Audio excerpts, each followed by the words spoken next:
Hello everyone, how are you all? You all are fine. So let's continue our chapter number 6, that is flow of control. In this video we are going to understand what is indentation. Indentation है क्या? Indentation is the leading space, white space at the beginning of a statement. Like in the example, previous example, there is space. This is the space.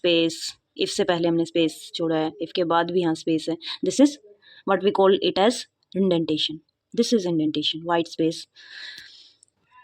Indentation play a very important role because it tells, in other languages we are using curly bracket for blocks, but in Python we use indentation to specify which instruction lies in which block. Like if block में currently एक ही instruction है, else में भी एक instruction है, क्योंकि else के बाद हमने ये यहाँ पर इंडेंटेशन दी है. ऐसे ही आप इंडेंटेशन चेक करके पता कर सकते हैं कौन सी इंस्ट्रक्शन किस का पार्ट है, किस ब्लॉक का पार्ट है, else ब्लॉक का पार्ट है या if ब्लॉक का पार्ट है. So this is the indentation. That is, final definition is here, leading white space at the beginning of a statement is called indentation. In Python, the same level of indentation associates statements into a single block. जिनका same level होगा indentation में, वो एक ही block में count होंगी instructions. The interpreter checks indentation levels very strictly and throws up syntax error if indentation is not correct. Interpreter हर बार क्या check करेगा? Indentation level को चेक करेगा, और अगर वहाँ पर कुछ प्रॉपरली करेक्ट नहीं दी गई इंडेंटेशन तो वो सिंटैक्स एरर जनरेट करेगा. It is a common practice to use a single tab for each level of indentation. So हमें प्रॉपरली मेंटेन रखने के लिए indentation we have to use single tab. If nested loops or nested conditions are there, then we can use second tab also, 2 tabs for nested if. In this program 6.4, if else statement has 2 blocks of statements and the statements in each block are indented with the same amount of space or tabs. There is a program that is we have to find the larger of 2 pre-specified numbers. हमें larger number find out करना है. सो num1 में हमने 5 को store किया, num2 में हमने 6 को स्टोर किया लेट से. देन हमने कंडीशन चेक कराई, किसकी मदद से? कंडीशन हम इफ़ की मदद से चेक करा रहे हैं. If num1 greater than num2, then तो हमने क्या दिया है? फिर इंडेंटेशन हमने यहाँ पर दी, print first number is larger. क्या प्रिंट कर देंगे हम? फर्स्ट नंबर जो है हमारा लार्जर है num1.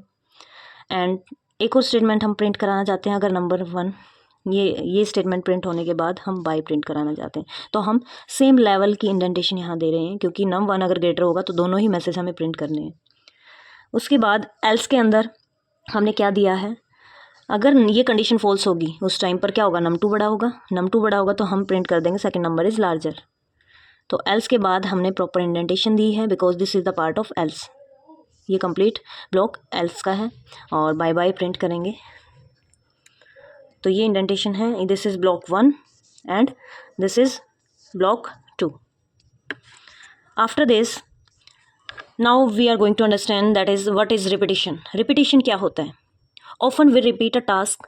जब हमें same task, same set of instructions को ज़्यादा बार रिपीट करना हो, then that time this is a tedious task. अगर हम सेम इंस्ट्रक्शन को 100 या 1000 टाइम्स लिखते जाएं तो ये बहुत ही हैट्रिक टास्क हो जाएगी. But Python provide a very good solution to this problem, that is loops we can use for this repetition. Like a butterfly lays eggs, turns into a caterpillar. यहाँ real life का example दिया हुआ है. Butterfly क्या करती है? Lays eggs, then turns into a caterpillar. वो क्या बनता है? Caterpillar. After that it becomes pupa, finally mature as a butterfly. उसके बाद ये बटरफ्लाई में चेंज होता है. The cycle starts again laying eggs then by butterfly, और ये कंटिन्यूस प्रोसेस चलता रहता है. This kind of repetition is also called iteration. इसको इटरेशन भी बोला जाता है. इटरेटिव प्रोसेस यानी कि बार बार जो रिपीट होता है. Repetition of a set of instruction in a program is made possible using looping constructs. So as I already told you that loops we can use for this kind of repetition. Repetition of a set of instruction in a program is made possible using looping constructor. To understand further, let us look at program. एक example given है. Like we have to print first 5 natural numbers. तो हम क्या कर सकते हैं?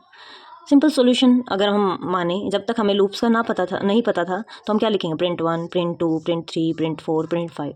हमें 5 बार ये प्रिंट स्टेटमेंट लिखनी पड़ी इसमें।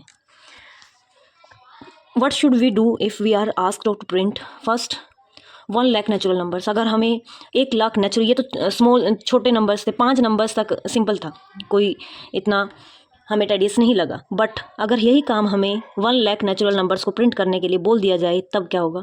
Is it efficient solution to give print statement for 1 lakh natural numbers separately? No, it would be tedious, not the best way to do the task. Writing a program having a loop or repetition is better solution. So इस type की problems का solution है कि हम इसमें loop या repetition का use करें। The program logic is given below, like take a variable, say count. We have to take one variable count to count the values and set its value to 1. Starting values की 1 set हम कर देंगे, then print the value of count. 1 by 1 हम count की value print करते जाएंगे और फिर काउंट की वैल्यू इंक्रीमेंट करते जाएंगे। उसके बाद अब देखिए, ये स्टेप्स बार बार हमें रिपीट कराने हैं। कब तक रिपीट कराने हैं? जब तक काउंट की वैल्यू कहाँ तक रीच नहीं कर जाती, 1 लाख तक। जैसे ही 1 लाख तक रीच हो जाएगी उसके बाद स्टॉप हो जाना चाहिए हमारा ये repetition. So looping construct provide the facility to execute a set of statements in a program repetitively based on a condition. The statements in a loop are executed again and again as long as particular logical condition remains true. ये loops की जो instructions हैं ये repeat होती रहेंगी कब तक? जब तक वो कंडीशन सेटिस्फाई रहेगी, ट्रू रहेगी। जैसे ही कंडीशन जो हमने कंडीशन दी होगी वो कंडीशन फॉल्स होगी तब ये रिपीटिशन स्टॉप हो जाएगा और उसके बाद की इंस्ट्रक्शन एग्जीक्यूट होंगी। तो सबसे पहले हम रिपीटिशन या लूपिंग इंस्ट्रक्शंस में सबसे पहले हम स्टडी करेंगे फॉर लूप की। The for statement is used to iterate over a range of values और a sequence. The for loop is executed for each of the items in the range. जो भी range given है उसके हर एक item के लिए for loop execute होगा। These values can be either numeric और as shall see in later chapters. They can be elements of a data type like a string, list और tuple. ये हम आगे करेंगे। अभी के लिए हम न्यूमेरिक वैल्यूज़ को लेकर चलेंगे ताकि आप इजीली अंडरस्टैंड कर पाएँ। वैसे ये लिस्ट के साथ भी वर्क कर सकता है, फॉर लूप, स्ट्रिंग के साथ भी, टपल के साथ भी। With every iteration of the loop, the control variable checks whether each of the values in the range have been traversed or not. हर बार क्या होगा? हर बार ये वेरिएबल, कंट्रोल वेरिएबल चेक करेगा कि जो वैल्यू है वो रेंज के अंदर है या नहीं है। Like 1 lakh हमारी रेंज है, up to 1 lakh we have to iterate the loop, so every time it will check whether it reach to 1 lakh or not. When all the items in the range are exhausted, the statements within the loop are not executed. जैसे ही वो reach कर जाएगी, range out of range हो जाता है, then loops are not executed. उस time पर कोई स्टेटमेंट एग्जीक्यूट नहीं होगी। Immediately following the for loop के बाद जो भी स्टेटमेंट्स होंगी वो एग्जीक्यूट होनी स्टार्ट हो जाएंगी। देन जैसे यहाँ पर ट्रू केस में ये स्टेटमेंट एग्जीक्यूट होगी, बट जैसे ही ये कंडीशन फॉल्स होगी तो उसके बाद की ये सारी स्टेटमेंट्स एग्जीक्यूट होंगी। इस फ्लो चार्ट में भी यही शो किया गया है। उसके बाद what is the syntax of for loop? For loop का सिंटैक्स क्या होगा? हमें सबसे पहले फॉर कीवर्ड लिखना है, उसके बाद हम कंट्रोल वेरिएबल देंगे। कंट्रोल वेरिएबल आप कोई भी नेम चूज़ कर सकते हैं। उसके बाद हम इन मेंबरशिप ऑपरेटर यूज़ करेंगे। सीक्वेंस जो भी आप यहाँ पर रेंज देना चाहते हैं वो रेंज मेंशन करोगे यहाँ पर। उसके बाद कोलन, देन कोलन के बाद यहाँ पर इंडेंटेशन, आप प्रॉपर इंडेंटेशन देंगे। उसके बाद स्टेटमेंट्स लिखेंगे। जो स्टेटमेंट्स हमें बार बार रिपीट करानी है वो स्टेटमेंट्स यहाँ पर देंगे। तो ये था फॉर लूप का सिंटैक्स। अब हम एक प्रोग्राम के साथ इसको समझते हैं।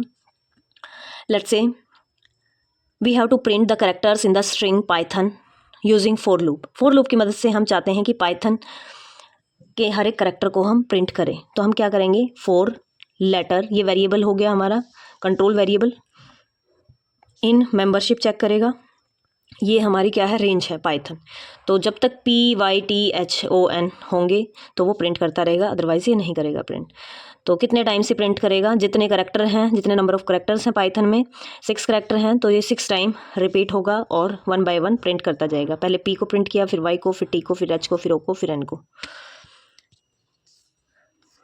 जैसे ही n से ये आगे चेक करेगा तो कोई करेक्टर लेफ्ट नहीं है, जैसे ही वैसे ही ये आउट ऑफ लूप हो जाएगा और इसके बाद कोई स्टेटमेंट गिवन नहीं है तो कुछ प्रिंट नहीं होगा। उसके बाद नेक्स्ट है program to print the numbers in a given sequence using for loop. If I want to print all the numbers, जो यहाँ पे सीक्वेंस गिवन है, इस सीक्वेंस के सभी नंबर्स को मैं प्रिंट करना चाहती हूँ तो कैसे करेंगे। सेम है, हमने क्या की, काउंट इक्वल्स टू, ये एक लिस्ट क्रिएट की, लिस्ट के ये सिंबल्स थे ब्रैकेट, इस टाइप की ब्रैकेट लिस्ट की होती है, तो देखते ही आपको समझ जाना चाहिए कि ये लिस्ट क्रिएट हुई है। फिर हमने क्या किया है, फॉर कीवर्ड का यूज़ किया, कंट्रोल वेरिएबल लिया, कंट्रोल वेरिएबल आप कुछ भी ले सकते हैं, नम या एन, इन मेंबरशिप चेक करेगा। काउंट में जब तक नंबर्स रहेंगे 1 by 1 starting from the first number it will print all the numbers. And print के लिए हमने ये प्रिंट फंक्शन को कॉल किया है, इसमें हमने नम वेरिएबल दिया है। नम वेरिएबल की वैल्यू रिप्लेस होती जाएगी। नम में सबसे पहले क्या प्रिंट होगा, 10, देन 20, इंक्रीमेंट होगा, नम इंक्रीमेंट होता जाएगा और 1 by 1 हर एक आइटम प्रिंट होता जाएगा, 10, 20, 30, 40, 50। एक और प्रोग्राम दिया हुआ है, program to print even numbers in a given sequence.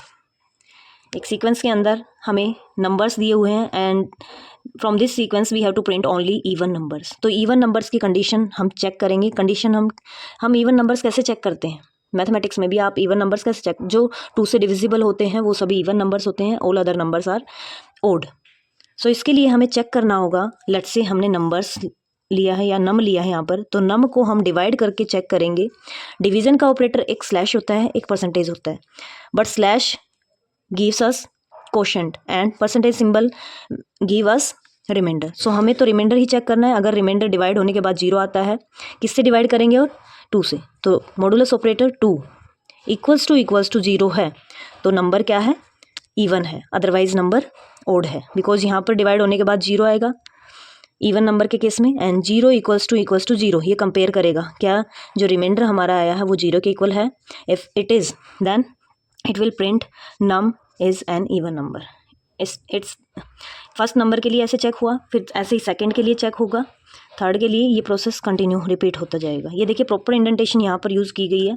पहले यहाँ पर इतनी इंडेंटेशन दी है, this is inside the for loop, ये फॉर लूप के अंदर है इफ़। फिर इफ़ के अंदर हमें स्टेटमेंट्स देनी है तो हमने फिर से इंडेंटेशन यहाँ पर दी है, तो 1 tab is for if and 1 और 2 tab for print, because this statement is inside the if and if is inside the for loop. इसके बाद the range function, what will be the range function do? Range function is a built-in function in Python. Syntax of range function is, range function का syntax क्या होगा, range, start, stop और step value, ये इससे मिलकर बना होता है। तो स्टार्ट वैल्यू जहाँ से हमें लूप को स्टार्ट करना है, लेट्स से मुझे 0 से स्टार्ट करना है, मुझे फिर 10 तक उसको स्टॉप कराना है, तो मैं यहाँ पर दूंगी 0 से, और यहाँ पर 10 तक अगर स्टॉप कराना है तो आप 11 वैल्यू लोगे। स्टॉपिंग वैल्यू एक एक्स्ट्रा आप लेकर चलोगे क्योंकि लेस देन स्टॉप वैल्यू तक रन करता है। स्टेप वैल्यू कितने से आपको इंक्रीमेंट करना है हर बार, 1 से या 2 से या 3 से। अगर आपने स्टेप वैल्यू कुछ भी मेंशन नहीं की है तो ये हर बार +1 करेगा, 1 से इंक्रीमेंट करेगा। So let's take an example. List range of 10. यहाँ पर देखिए like list हमने कॉल की, हमें लिस्ट प्रिंट करानी है, रेंज 10, हमने सिर्फ 10 मेंशन कर दिया। Start and step not specified, तो यहाँ पर स्टार्ट और स्टेप वैल्यू मेंशन नहीं है, this is the stopping value. Only stopping value यहाँ पर बाय डिफ़ॉल्ट दी जाती है। अगर सिंगल वैल्यू है तो वो स्टॉप वैल्यू है।